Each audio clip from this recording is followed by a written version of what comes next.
So hi guys, welcome back to my YouTube channel set time bound goal and this और संदीप भैया। जो लोग MU BTech की तैयारी कर रहे हैं, ये वीडियो उनके लिए डेडिकेटेड है क्योंकि उन्हें लग रहा है कि अभी बहुत दिन बचा हुआ है। नहीं भाई, दिन ही नहीं बचा हुआ है। अब इस वीडियो में मैं बात करने वाला हूँ कि एग्जाम डेट कब है, आपका एप्लीकेशन फॉर्म कब से आना स्टार्ट हो जाएगा, एडमिट कार्ड कब आउट होने वाले हैं और आपको प्रिपरेशन किस हिसाब से करना चाहिए क्योंकि दिन बड़ा कम है। अगर हम अपने सिलेबस के बर्डन के हिसाब से देंगे तो भाई दिन बहुत कम है। आपको वक्त के साथ साथ धीरे धीरे अपने सिलेबस को क्या करना पड़ेगा, निपटाना शुरू करना पड़ेगा और साथ ही साथ मल्टीपल टाइम रिवीजन करना पड़ेगा। जो लोग जेईई मेन देने वाले हैं उनके लिए भाई बेस्ट ऑफ लक है ना, क्योंकि आपके एग्जाम का बोझ अब सर पे आने वाला है जल्दी। ये कोई बोझ नहीं है, एक मौका है आपको एक बेहतर परफॉर्मेंस दिखाने का, हीरो बनने का। तो आप हीरो बनने के लिए आई होप रेडी हो चुके होंगे। तो चलिए हम आज की वीडियो को शुरू करते हैं। अगर आप लोग अलीगढ़ मुस्लिम यूनिवर्सिटी की परीक्षा में बैठने वाले, एंट्रेंस एग्जाम में बैठने वाले हैं, तो ये चैनल आपके लिए बहुत ही ज्यादा महत्वपूर्ण रहने वाला है। ऑलमोस्ट सारी चीजें इस चैनल पर आपको मिल जाएंगी इस एग्जाम को क्रैक करने के लिए। जो रेलिवेंट चीजें हैं, everything you will find here. अच्छा, वीडियो में आगे बढ़ने से पहले I would like to introduce my self. I am Sandeep Vishwakarma, BTech from Aligarh Muslim University in electronics and communication engineering. और मैंने पिछले कई सालों में एएमयू बीटेक के लिए बहुत सारे बच्चों को पढ़ाया है। हर साल हमारे बच्चे टॉप 100 में यहाँ परफॉर्म करते हैं। और अगर अभी भी तुम जाओ एएमयू में और पूछो जाके कंप्यूटर साइंस डिपार्टमेंट के फर्स्ट ईयर वाले बच्चों से कि कितने लोग संदीप भैया को जानते हैं, तो बहुत सारे हाथ खड़े हो जाएंगे। बट कोई बात नहीं, ये इससे एक आपको आइडिया लग गया होगा कि हाँ भाई, मतलब बंदे को इस फील्ड का अच्छा खासा एक्सपीरियंस है। तो आप मेरे एक्सपीरियंस का बिल्कुल फायदा उठाइए। मैं चाहता हूँ एक आपका सीनियर होने के नाते कि ज्यादा से ज्यादा लोग आप ज्यादा से ज्यादा लोग इस एग्जाम को क्रैक करें। तो चलिए भाई शुरू करते हैं। बात है कि भैया ऑनलाइन रजिस्ट्रेशन कब से होने वाला है। तो देखो, ऑनलाइन रजिस्ट्रेशन जो है मार्च तक, फेब से लेके मार्च तक आपका आपका होने की संभावना है। एग्जाम डेट जो है, अगर अप्रैल में हुआ तो अप्रैल के लास्ट वीक में होगा या फिर मई के फर्स्ट एंड सेकंड वीक में होने की संभावना है। अच्छा, ये जो बात मैं बोल रहा हूं एक्सपेक्टेड है। अभी इसका फाइनल डेट नहीं आया है, लेकिन 5-10 दिन के अंदर इसका फाइनल डेट आ जाएगा।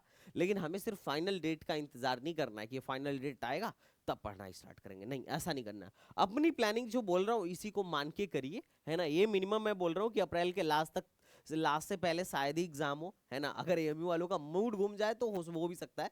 लेकिन ये मान के चलिए लास्ट वाले को तो आप मान के चलिए कि तब तक हमारी प्रिपरेशन खत्म हो जानी चाहिए। टेस्ट सीरीज भी ऑलमोस्ट ऑलमोस्ट डन हो जानी चाहिए। जो टाइम इसके बाद बचेगा वो हमारे लिए बोनस होगा फॉर रिवीजन पर्पज। उसके बाद जो आपका रिजल्ट आने की प्रोबेबिलिटी रहती है, अगर मई में एग्जाम होता है तो मई के लास्ट या जून के फर्स्ट और सेकंड वीक में आ जाएगा।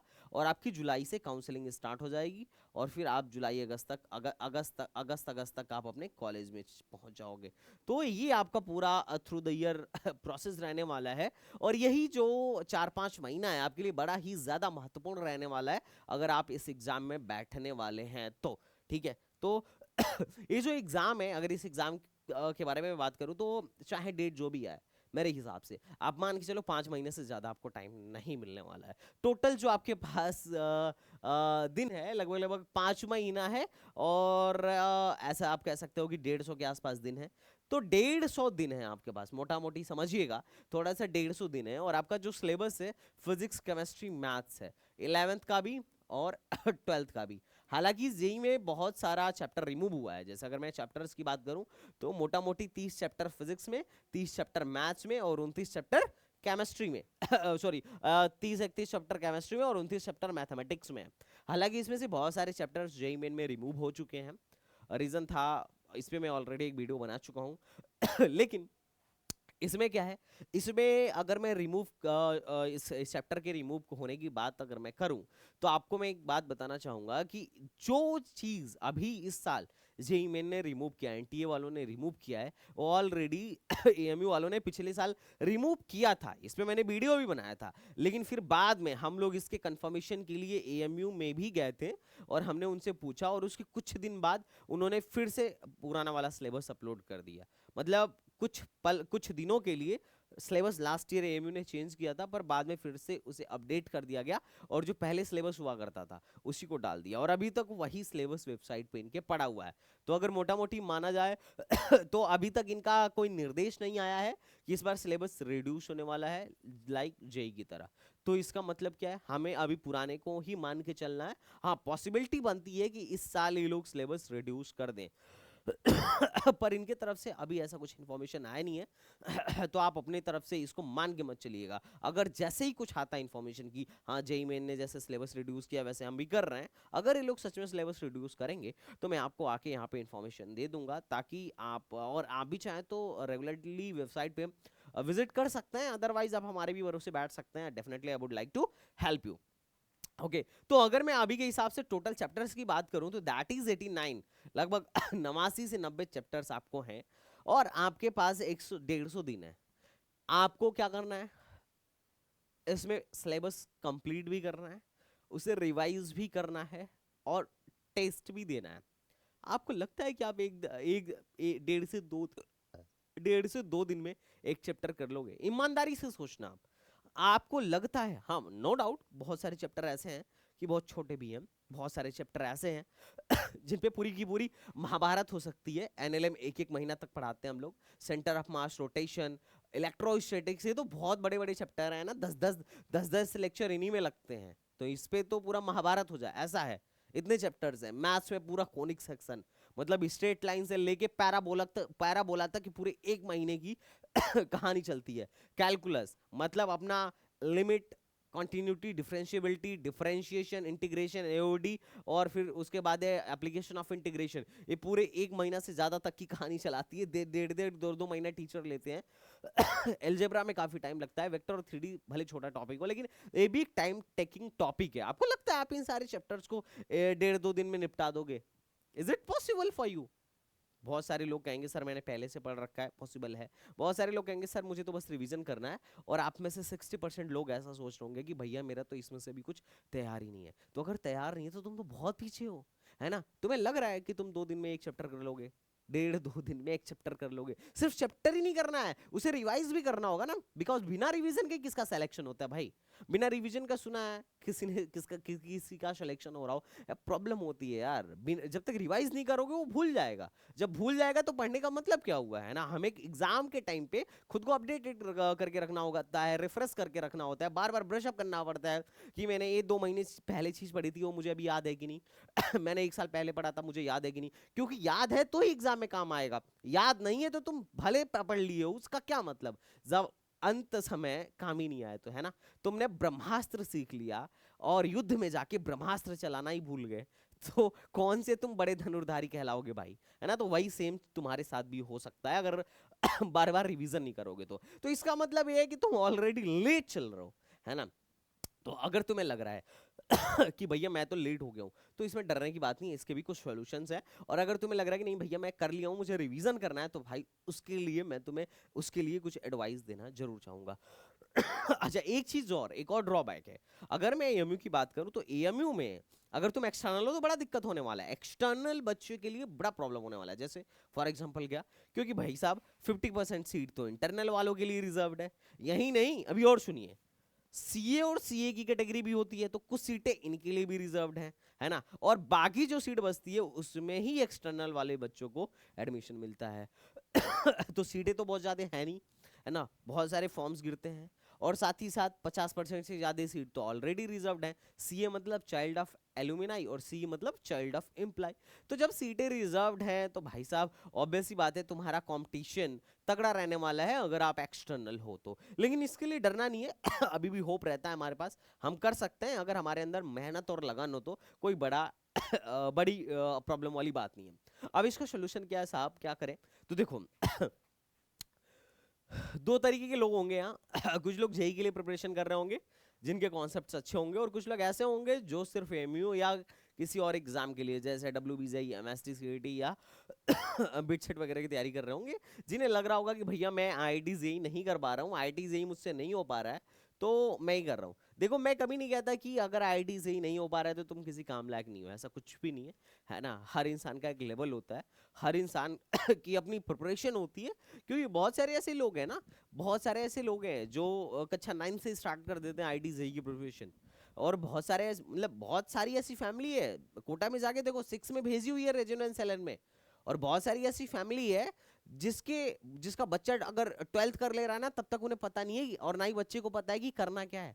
फिर बाद में उसे पता चलता है कि अच्छा आईआईटी जेईई नाम का एग्जाम होता है। नहीं नहीं, ऐसा ऐसा शौक होने वाली बात नहीं है। बहुत सारे ऐसे लोग हैं जिन्हें आईआईटी जेईई के बारे में अभी भी नहीं पता है। इस इंटरनेट की टाइम में भी, वक्त में भी नहीं पता है कि आईआईटी जेईई भी कुछ होता है और उन्हें करना चाहिए। उनका बच्चा भी कर सकता है। अब क्या है कि जो बच्चा 11 से प्रिपरेशन कर रहा है, फाउंडेशन कर रहा है, और एक बच्चा 12th में आया, उसका कॉन्सेप्ट वीक है, उसे कुछ ज्यादा अता पता नहीं था, सिर्फ बोर्ड की पढ़ाई करा, वो कैसे बीट करेगा उसे? आप कैसे उसको उसके रेस में दौड़ाओगे? जो कक्षा 6 से आईडी के लिए पाला जा रहा है, जो कक्षा 9 से आईडी के लिए पाला जा रहा है, एक ड्रॉपर बच्चा जिसके कॉन्सेप्ट पहले ही बर्बाद कर दिए गए स्कूलों द्वारा, उसको उसके रेस में नहीं दौड़ा सकते ना। तो उनको भी तो कुछ होना चाहिए ना यार। पहले भले नहीं पता था, पर अब तो पता चल रहा है ना कि उन्हें क्या करना है लाइफ में। अगर वो अब डिसाइड किया है कि इंजीनियरिंग करना है, तो अब उसे उस हिसाब से उसके लेवल से कुछ चीजें तो मिलनी ही चाहिए। हाँ, अभी जो तुम्हारे पास टाइम है उस हिसाब से तुम आईआईटी नहीं फोड़ सकते तो क्या, दूसरे एंट्रेंस एग्जाम्स हैं उनको तो फोड़ ही सकते हो ना। तो उसका एक ऑप्शन ए है। तो अगर तुम आईआईटी जेईई के लिए बहुत कंफर्टेबल हो, बहुत अच्छा चल रहा है, तो वेल एंड गुड। आईआईटी से बढ़िया इंजीनियरिंग इंस्टीट्यूट इंडिया में नहीं है, आईआईटी से बढ़िया इंजीनियरिंग इंस्टीट्यूट इंडिया में नहीं है। तो बिल्कुल तुम you have to go for that. अगर तुम्हें लग रहा है कि नहीं भैया मैं आईआईटी जेईई की प्रिपरेशन कर रहा था, मेरे कॉन्सेप्ट उतने ठीक नहीं है, मैं एएमयू भी एज ऑप्शन देना चाहता हूं, तो तुम्हारे लिए भाई है चैप्टर वाइज पीवाईक्यू और test series. Chapter wise PYQ तुम्हें हमारे ऐप पे मिल जाएंगे, और टेस्ट सीरीज भी तुम्हें मेरे ही ऐप पे मिल जाएगा। एसटीबीजी एकेडमी करके ऐप है। एसटीबीजी एकेडमी करके ऐप है। अब ये जो चैप्टर वाइज पीवाईक्यू है, पूरे मार्केट में कहीं नहीं मिलता है, सिर्फ और सिर्फ हम ही देते हैं। अब जैसे ये है, ये तुम जब आओगे ना यहाँ पे, कोई किताब नहीं बनी है, वो किताब सिर्फ हमने बनाई है और अपने पर्सनल बच्चों के लिए बनाई थी। लेकिन अब मैं इसको जनरलाइज कर लिया कि अब कोई भी आके इसे कर सकता है। ये चैप्टर वाइज पीवाईक्यू है, AMU triple E 2024 full PYQ with video solution. इसमें क्या है कि भाई साहब प्रीवियस ईयर क्वेश्चंस को हमने, लगभग 20 साल के प्रीवियस ईयर क्वेश्चंस को हमने क्या किया है, चैप्टर वाइज मैनर में कर दिया है। साथ ही साथ हमने उसके ट्रेंड को भी एनालाइज करके बताया है कि कौन से चैप्टर से किस ईयर में कितने क्वेश्चन पूछे गए हैं, चैप्टर वाइज बेटेज कह लो इसको। और इसमें फिजिक्स केमिस्ट्री मैथ्स तीनों इंक्लूडेड है। अगर तुम फॉर एग्जांपल देखना चाहते हो तो कंटेंट सेक्शन में जाओ, मैथमेटिक्स है। अच्छा, वीडियो हम अभी शूट कर रहे हैं, 100% सबका वीडियो शूटेड नहीं है, मोस्टली का शूटेड है, बहुत से के शूटेड भी नहीं है। अब जैसे क्या है, सेट रिलेशन फंक्शन भी है। अब इसमें क्या है कि देखो, ये तुम्हारा क्वेश्चन है, चैप्टर वाइज क्वेश्चन। अब ये तुमने क्वेश्चन खोल लिया सेट रिलेशन फंक्शन का, तो इसमें तुम्हें दिखेगा कि कौन सी ईयर में कितने सवाल सेट रिलेशन फंक्शन से आए थे। 2020-21 में 10 सवाल आए थे। अब तुम्हें लगेगा क्या सच में 10 सवाल आए थे? तो वो तो तुम्हें यही दिख जाएगा ना, क्योंकि अगर 10 सवाल 20-21 में आए होंगे तो हमने दिखाया भी तो होगा ना इसमें कि हाँ देखो इस ईयर से इस ईयर में इतने सवाल आए हैं, वो तुम्हें दिख जाएगा। तो कितने कौन से कितने सवाल आए दिखेगा। और देखो 2023 में 3 सवाल आए थे, हमने 3 सवाल लिखे हैं। तुम इसको ओरिजिनल पेपर से वेरीफाई कर सकते हो, हमने ऑलरेडी वेरीफाई किया हुआ है। हाँ, अगर कुछ इधर उधर हुआ हो तो that is another thing, but almost सारी चीजें हमने सही डाली हुई हैं। कोशिश हमारी यही थी। 2022-23 में देखो जितने क्वेश्चन आए थे सारे पढ़े हुए हैं। 2021 यही था ना, 21-22 उसी से जितने क्वेश्चंस आए हुए हैं। 20-21 में 10 सवाल आए थे ना, देखो 1 2 3 4 5 6 7 8 9 10, टोटल 10 सवाल जो आए थे उसको हमने यहाँ पे लिखा हुआ है कि भाई साहब 20-21 में आए थे। यही नहीं, अभी और सुनिए। इसके अलावा यहाँ पे देखो, इनके हमने वीडियो सॉल्यूशंस भी डाले हुए हैं। वीडियो सॉल्यूशन अगर तुम्हें देखना है तो भाई साहब तुम इस पे क्लिक करो और तुम्हें यहाँ पे वीडियो सॉल्यूशन इनके मिल जाएंगे। यही नहीं, इनके रिटेन सॉल्यूशन भी है कि अगर किसी के पास टाइम नहीं है तो रिटेन सॉल्यूशन भी देखना हो तो तुम देख सकते हो कि भाई साहब यहाँ पे रिटेन सॉल्यूशन है। ये this is the like written solution. और जो टीचर रिटेन हमारे पास मोस्टली आईटी के टीचर पीवाईक्यूज को शूट किए हुए हैं, या एनआईटीज के टीचर्स, या फिर वो टीचर जो एमयू से बीटेक कर चुके हैं उन्होंने इसको शूट किया हुआ है। तो रिटेन सॉल्यूशन भी हमने दे दिया है, मतलब उसकी स्लाइड भी हमने दे दिया है। तो हमने अपनी पूरी कोशिश की है कि तुम्हारी कैसे मदद की जा सकती है। और ये chapter wise PYQ is the best thing. अगर तुम एएमयू के एग्जाम को, एएमयू के क्वेश्चन पेपर के टफनेस को चेक करना चाहते हो तो ये तुम्हारे लिए बेस्ट थिंग है। साथ ही साथ तुम टेस्ट सीरीज हमारी ऐप से ले सकते हो। अब आते हैं उन बच्चों पे जिन्होंने जेईई वेई की खास कुछ प्रिपरेशन नहीं करी है, बस बोर्ड के लिए थोड़ा बहुत अच्छे से पढ़ लिया है, या जिनके कॉन्सेप्ट्स थोड़े से उतने अच्छे नहीं है, ढीले हैं। तो उनको क्या करना चाहिए? जो एएमयू बीटेक या किसी अदर एंट्रेंस एग्जाम को देने वाले हैं उनको पहले अपने सिलेबस पे फोकस करना चाहिए, क्योंकि इनका सिलेबस तो पड़ा हुआ है जेईई के लिए, ठीक है। उन्हें सिलेबस पे फोकस करना चाहिए। अब सिलेबस करे कहाँ, तो देखो सिलेबस तुम हमसे अपना कंप्लीट कर सकते हो। वी हैव एक्सपर्ट्स जिन्होंने एएमयू दिया है, एएमयू क्रैक किया है, और हर साल एएमयू में 20-25 बच्चे, 50 बच्चे, 100 बच्चे पहुंचाते हैं, वो लोग हैं यहाँ। तो इसके लिए तुम क्या कर सकते हो तुम एसटीबीजी एकेडमी ऐप पे जा सकते हो। सिंपल, यहाँ पे तुम जाने के बाद से एक कोर्स दिखेगा हमारा, मिशन एएमयू 2024। यहाँ पे इस कोर्स में जाने के बाद से तुम इसके कंटेंट में जाओ and you will give everything. यहाँ पे 4.5 घंटे की डेली लाइव क्लास चलती है। यहाँ डीपीपी हम देते हैं, स्टडी मटेरियल हम देते हैं, ये सफिशिएंट होता है तुम्हारे एग्जाम को क्रैक करने के लिए। नोट्स हम देंगे, शॉर्ट नोट्स हम देंगे, एएमयू के पीवाईक्यू, जो अभी पीवाईक्यू पीछे था उसका वीडियो सॉल्यूशन भी हम देंगे, और पीवाईक्यूज भी देंगे, टेस्ट सीरीज भी हम देंगे, और मेंटरशिप सेशन मैं खुद तुम्हें देने वाला हूँ। तो ये बड़ा बढ़िया चीज है, इससे बहुत इजीली तुम इस एग्जाम को क्रैक कर सकते हो। साथ ही साथ पीवाईक्यूज तुम्हें लगाने होंगे, वो हम फ्री ऑफ कॉस्ट तुम्हें दे देंगे, और उसके साथ साथ वीडियो सॉल्यूशन भी दे देंगे। और उसके बाद जो सबसे ज्यादा इंपॉर्टेंट है टेस्ट सीरीज, तो टेस्ट हम कंडक्ट कराते हैं पार्ट वाइज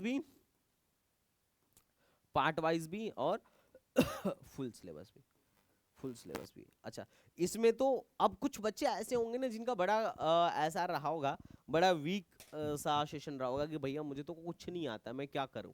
तो देखो कुछ चैप्टर्स ऐसे हैं, पहले अगर तुम अपने से भी कर रहे हो ना, तो पहले एनालाइज करो कि कौन से चैप्टर से कितने सवाल आते हैं क्योंकि 150 दिन में 90 चैप्टर करना तुम्हारे बस की अब बात नहीं है, अगर तुमने पहले से नहीं पढ़ा है तो उसका एक ही सॉल्यूशन है कि भैया तुम पहले एनालाइज करो। एनालिसिस के लिए तुम्हें मैं एक वीडियो दूंगा, चैप्टर वाइज एनालिसिस, जिसमें मैं फिजिक्स को एनालाइज करके बताऊंगा कि मोस्ट इंपॉर्टेंट चैप्टर कौन है, मोस्ट वेटेज वाले चैप्टर कौन है जो कम एफर्ट में इजीली किए जा सकते हैं, केमिस्ट्री के कौन से चैप्टर हैं और मैथ्स के कौन से चैप्टर हैं।